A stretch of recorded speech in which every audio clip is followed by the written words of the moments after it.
यहाँ बल्ल सामानहरू घरमा ल्याइ पुऱ्यायो।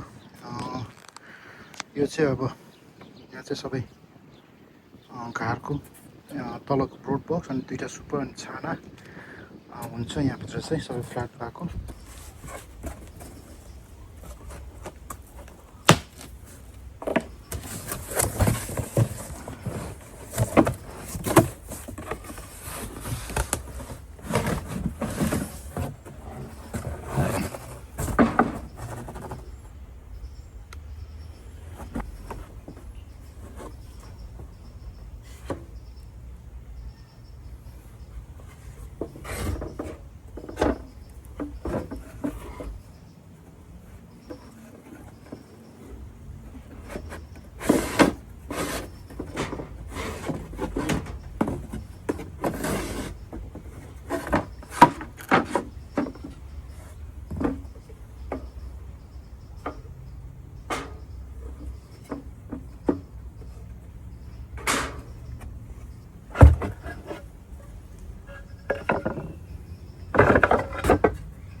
अहिले चाहिँ यहाँ ब्रुड च्याम्बर काठहरू जोड्दैछु। भर्खर यहाँ ग्लु लगाएको छु। अब चाहिँ एकछिनमा काँटी लगाउनु पर्छ यसमा।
Perfect.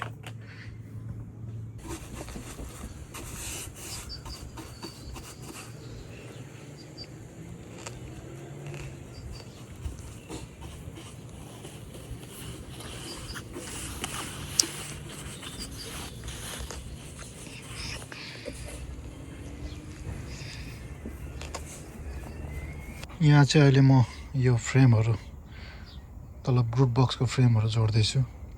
अनि यहाँ यो पहेँलो यो चाहिँ आधार चाका मौरीकै मैनबाट बनाएको आधार चाका हो। यहाँ जोड्दैछु। यतापट्टि सानो किल्लाहरू छ जोड्नुको लागि चाहिँ।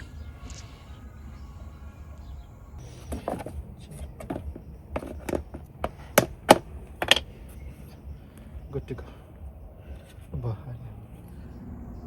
बल्ल यो आज यो मौरीको तलको ब्रुड कक्ष बनाइसक्यो। अनि पेन्टिङ सेन्टिङ सबै सिद्धिएको छ। भित्र 11वटा फ्रेम हुन्छ यसको भित्र। त्यो पनि सबै रेडी भइसक्यो। यहाँनिर हेर्न सक्नुहुन्छ। छानाभित्र चाहिँ यो अनि तल चाहिँ 1 2 3 4 5 6 7 8 9 10 11वटा फ्रेममा पनि मैले सबै आधा चाका लगाइसकेको छु। अनि एउटा यसमा चाहिँ यो डिभिजन बोर्ड भन्छ। डिभिजन खासै चलाउनु जरुरी नहुनु पर्ने हो। यो सबै लगाइदिइसकेको छु। अनि यो तल चाहिँ प्रवेशद्वारहरू छ। समरको लागि ठुलो अनि विन्टरको लागि सानो पल्टाउनु मिल्ने खालके छ। यसमा चाहिँ अर्को चाहिँ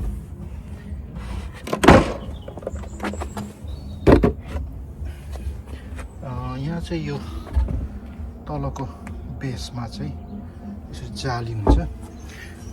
जाली चाहिँ फेरि गर्मी महिनामा चाहिँ यसरी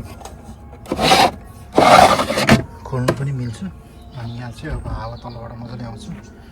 अलिकति मौरीलाई शीतल हुन्छ भन्नुको लागि चाहिँ तल यसरी जाली राखेको हुन्छ। जाडो महिनामा चाहिँ यो बोर्ड राख्यो भने तलबाट हावा आउनु रोकिदिन्छ। बल्ल जस आजको तलको ब्रुड बक्स चाहिँ बनाइसक्यो।